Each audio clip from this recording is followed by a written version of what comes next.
사랑의 깊이와 그리고 범위는 어디까지일까요? 최근에 당신을 사랑합니다, 이런 말 언제 해보셨습니까? 무엇이 사랑일까요? 우리가 함께 호젓하게 오솔길을 걸어가면, 그리고 함께 해지는 석양을 이렇게 바라보면, 다정하게 식사를 같이 하면 이게 사랑하는 겁니까? 어디까지가 우정이고 또 어디서부터 사랑일까요? 사랑하는 사람들은 대화의 깊이가 조금 다르다고 합니다. 사랑에 빠지는 사람은 이런 것을 알고 싶어 합니다. 당신은 나와 어떤 기억을 공유하나요? 당신의 가장 소중한 기억은 뭐예요? 가장 아픈 기억은요? 최근에 울었던 적이 있나요? 왜 울었지요? 오늘 밤 죽는다면 가장 하고 싶은 말이 뭐예요? 누구에게 가장 하고 싶은가요? 이런 질문을 나누는 사람이 있습니까? 이런 질문을 아무나 하고 나누지 않습니다. 왜냐하면 비밀한 내용이기 때문이죠. 나의 능력이나 또 내가 가진 재산만 사랑하는 사람은 이런 것이 관심이 없습니다. 이런 질문을 할 필요가 없지요. 나의 능력과 재산이 사라지면 그 사람도 서서히 돌아서기 때문입니다. 그러나 한 사람을 진심으로 사랑하는 사람은 어떤가요? 나의 빛나는 면만 사랑하는 것이 아니라 나의 어두운 면, 모난 면, 상처난 면, 안타까운 마음으로 그것까지 껴안는 것이 진정한 사랑입니다. 그래서 사랑은 새로운 가치를 만들어냅니다. 가능성의 가치. 긍정과 부정이 같이 어울리면서 여기에 사랑의 창조가 생겨나지 않습니까?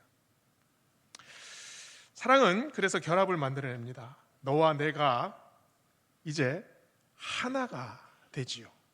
우리가 되어집니다. 근데 우리가 되어도 나는 여전히 존중받아야 합니다. 사랑은 하나만 되는 것이 중요한 것이 아니기 때문입니다. 필요를 채워주고 보살피고 아껴주는 것, 그게 저 사람을 나의 것으로 만들려는 것이 아니지 않습니까? 그 사람을 격려해주고 용기를 주고 그 사람이 피어나도록 만들어주는 것, 그게 사랑입니다. 재즈 공연을 이렇게 보면 재밌는 순간이 있는데요, 이 연주자들이 갑자기 즉흥적으로 연주를 할 때가 있어요. 피아노가 갑자기 자기 음색을 드러내면서 막 앞으로 펼쳐져 나갑니다. 그러면 옆에 있던 첼로가 그것을 아주 부드럽게 받아줘요. 음악에서 이 새로움과 또 리듬이 서로 이렇게 배합되는 경우가 있지 않습니까? 그래서 새로운 선율을 창조해냅니다.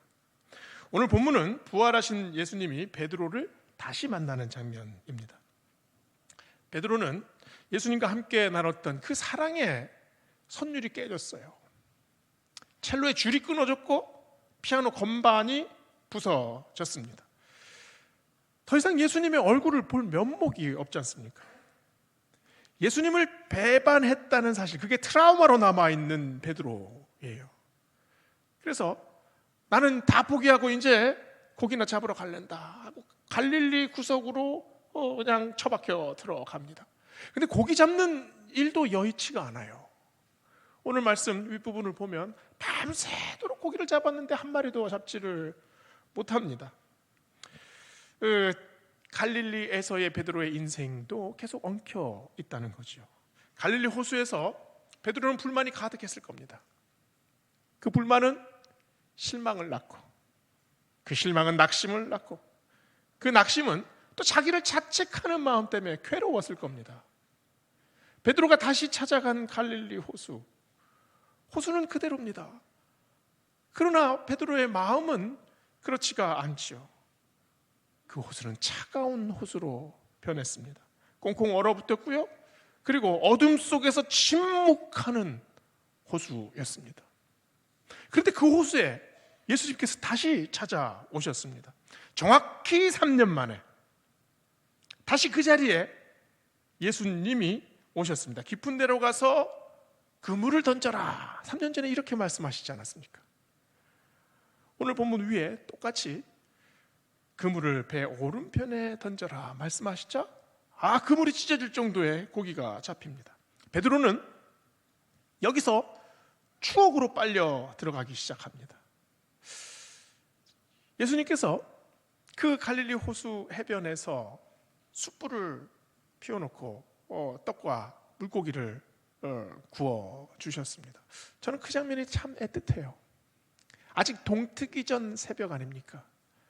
어슴푸레한 그 호수 가장자리에 이 빨갛게 모닥불이 타오릅니다. 그리고 그 위에 물고기와 떡이 지글지글 익고 있어요. 베드로를 그곳에서 예수님께서 사람 낚는 업으로 만드셨죠. 그 근처 벳세다 언덕에서 5천 명을 먹이셨습니다. 베드로에게는 잊을 수 없는 장소지요. 그런데 그 장작불을 바라보고 있으면 자기가 예수님을 배반했던 대제사장 가야바의 뜰이 바로 생각나지 않습니까? 이게 너무나 좋은 기억과 또 너무나 아픈 기억이 같이 교차하는 공간입니다. 예수님이 이 갈릴리 호수에서 조반을 만들어 주셨습니다. 예수님께서 왜 조반을 만들어 주셨을까요? 예수님은 지금 베드로에게 새로운 식탁을 만들어 주시는 중입니다. 외지에서 오랫동안 이렇게 외지 생활을 했던 아이들이 가장 기다리는 것이 집밥이라고 합니다. 이 집밥이 그 좋은 레스토랑에서 나오는 고급 요리보다 좋겠습니까? 별로 좋을 게 없습니다. 근데 왜 아이들이 그 집밥을 그리워할까요?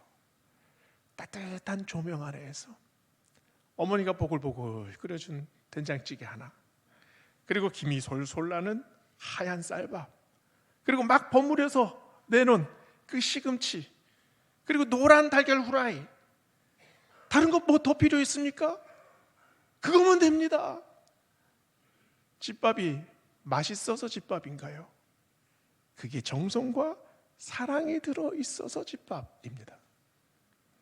도쿄 외곽에 도진보라는 절벽이 있습니다. 아주 깎아지른 아주 유명한 관광지인데요. 그곳에 풍광이 좋은 만큼 또 자살하는 사람들이 그렇게 많대요.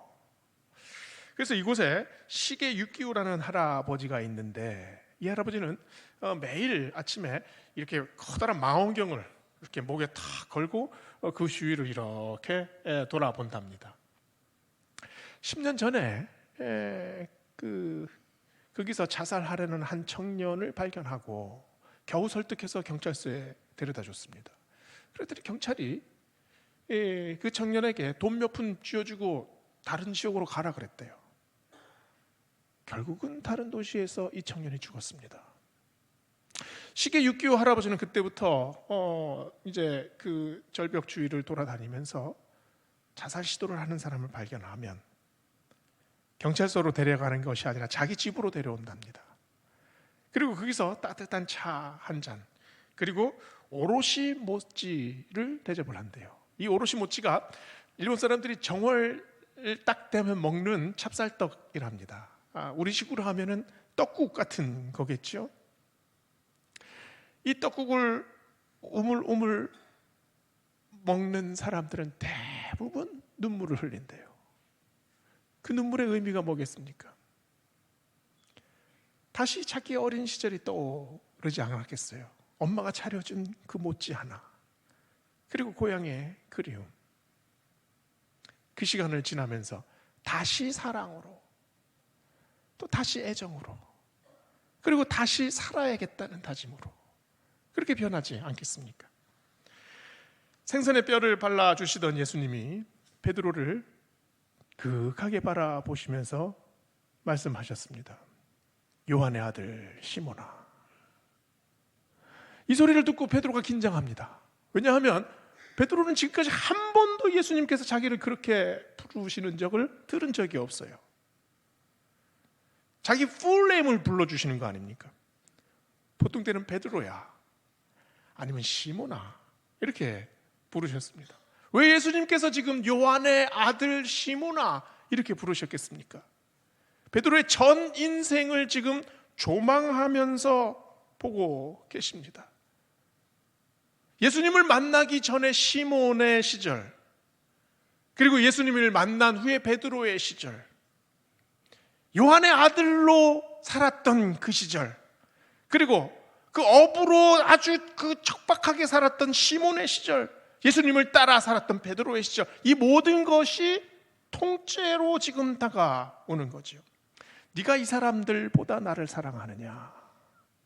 예수님께서 이렇게 말씀하셨는데, 우리 번역에는 이 사람들보다라고 돼 있어요. 근데 원어에서는 투톤이라는 대명사를 썼습니다. 이 사람들을. 그래서 영어로 만약에 표현하자면 Do you love me better than this? Better than these? 이것들보다, 이 사람들보다 나를 더 사랑하느냐? 이런 의미겠죠. 그게 뭐겠습니까? 지금 잡은 그 수많은 물고기들보다, 네가 가지고 있는 그 배보다, 그물보다, 함께 있는 이 사람들보다 나를 더 사랑하느냐?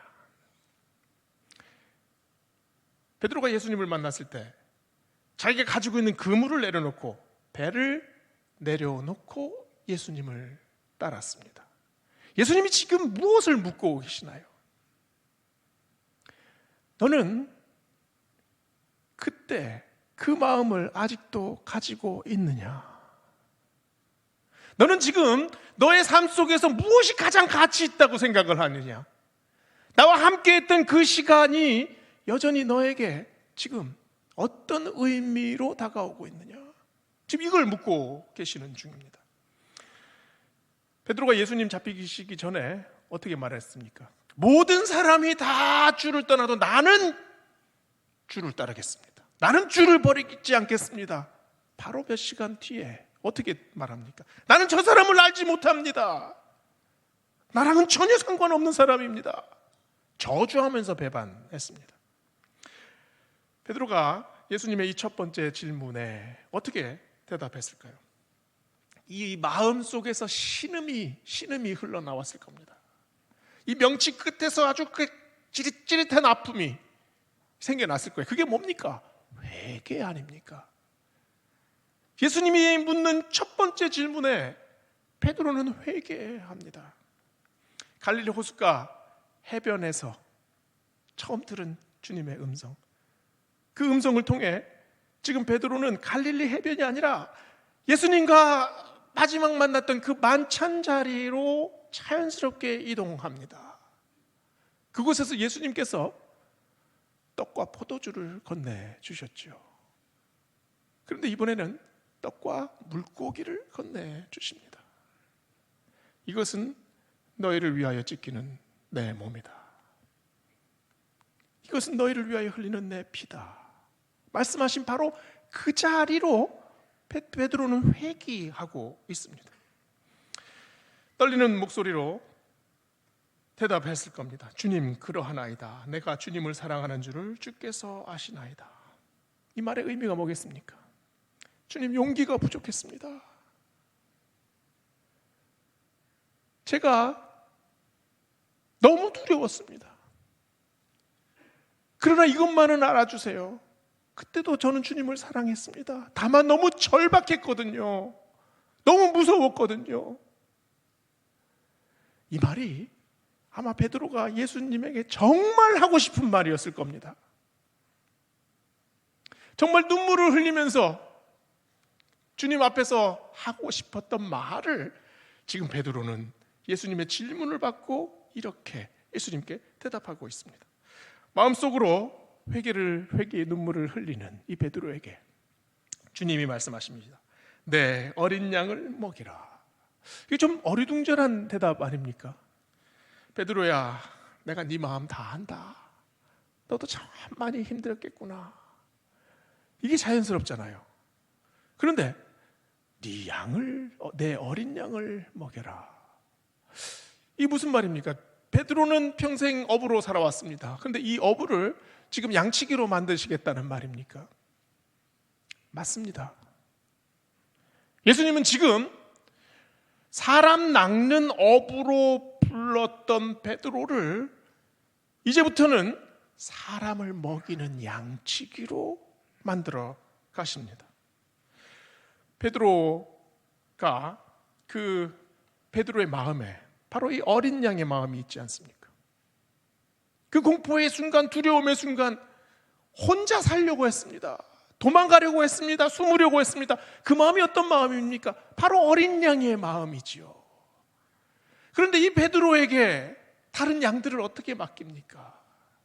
너무나 부족하고 연약한 베드로를 아시지 않습니까? 그러나 베드로는 예수님을 다시 만난 그 경험이 있습니다. 그 경험이 베드로에게 새로운 생명으로 다가와요. 새로운 말씀으로 다가옵니다. 그래서 그 말씀으로 내가 변화된 경험, 그 말씀으로 내가 다시 살아난 경험, 그 말씀 때문에 다시 내가 뜨거워진 경험, 그것으로 내가 다른 양들을 먹일 수 있다. 이게 예수님께서 베드로를 부르신 이유입니다. 내 양을 먹이라 말씀하신 이유지요. 예수님이 두 번째 물으십니다. 요한의 아들 시몬아, 네가 나를 사랑하느냐? 첫 번째 질문과 마찬가지로 예수님은 사랑하느냐를 아가페의 사랑으로 물으십니다. 내가 너를 지극히 사랑한 것처럼 너도 그 똑같이 나에게 아가페의 사랑을 하고 있느냐라고 물으시는 거죠. 첫 번째 질문에서는 네가 이것들보다 나를 사랑하느냐 물으셨어요. 다른 것들과 비교를 해서 나를 어떻게 사랑하느냐라고 물으셨죠. 그런데 이번에는 다른 것들을 다 제쳐 놓으십니다. 베드로와 너 나와 1대1로 남아 있는데 지금 네 마음이 지금 나와 어떤 관계에 있느냐, 이것을 묻고 계십니다. 베드로는 죽을 지경입니다. 왜 자꾸 이것을 물으십니까? 예수님은 자기를 아가페의 사랑으로 사랑하십니다. 그런데 베드로가 아가페의 사랑을 입에 담을 수 있습니까? 베드로가 도망친 주제에, 예수님을 배반한 주제에 어떻게 아가페의 사랑을 입에 올릴 수 있습니까?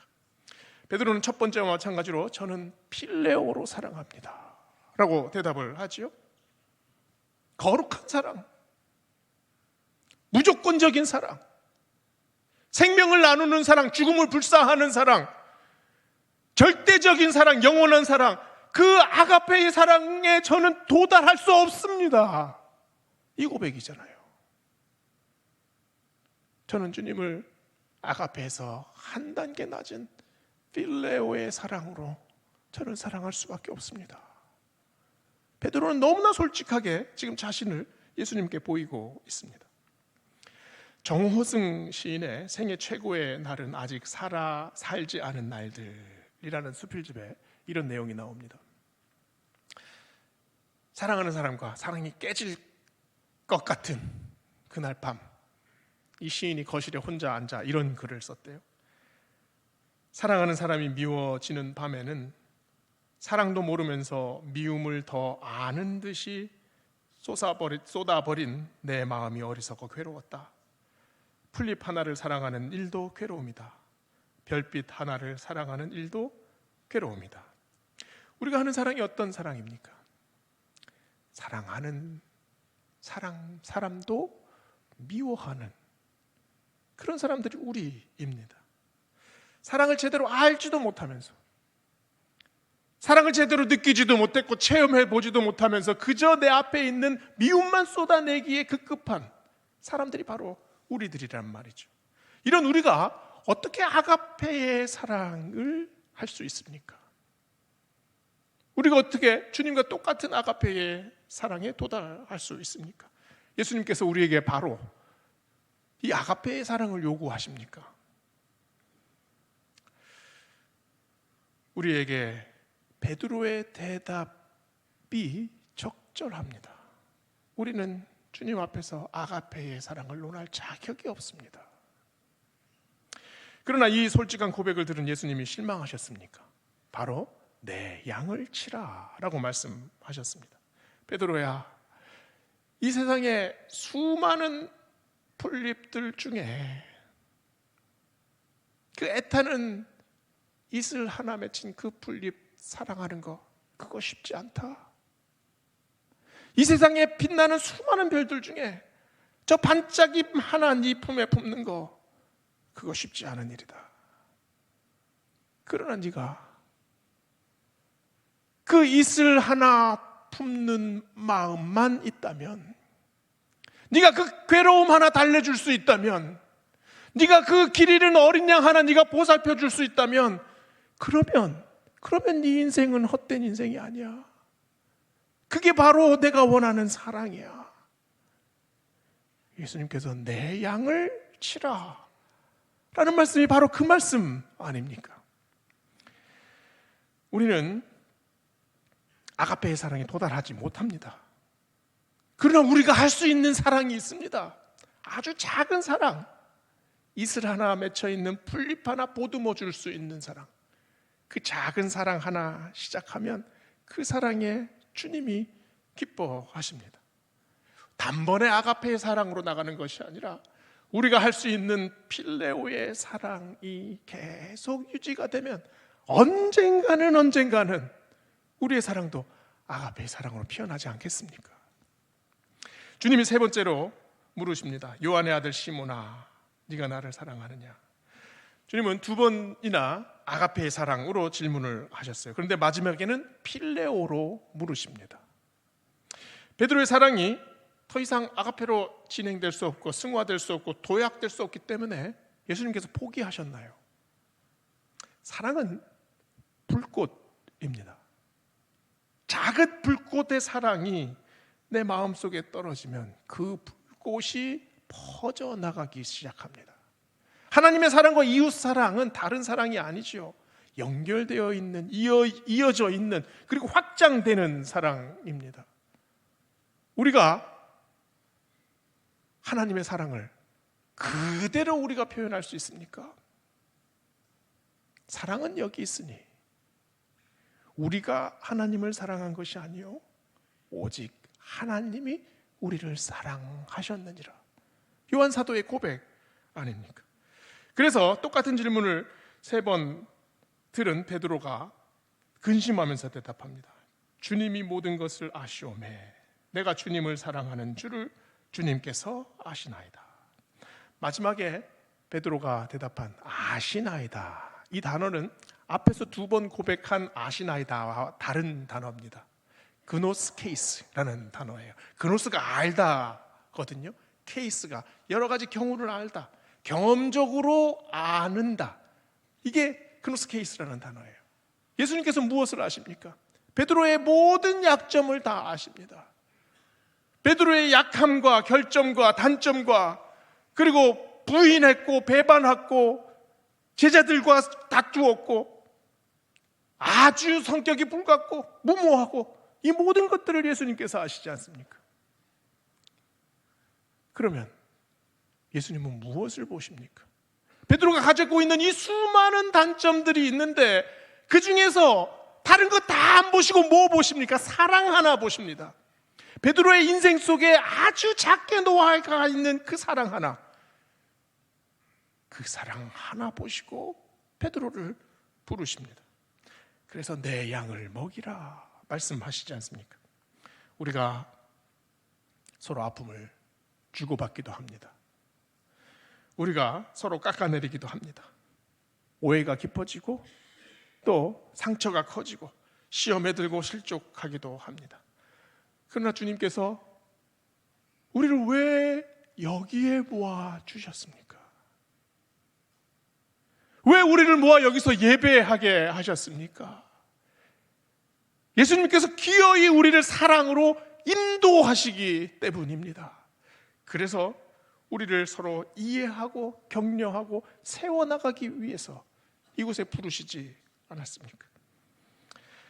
우리가 그 사랑 안에서 만들어져 가고 있습니다.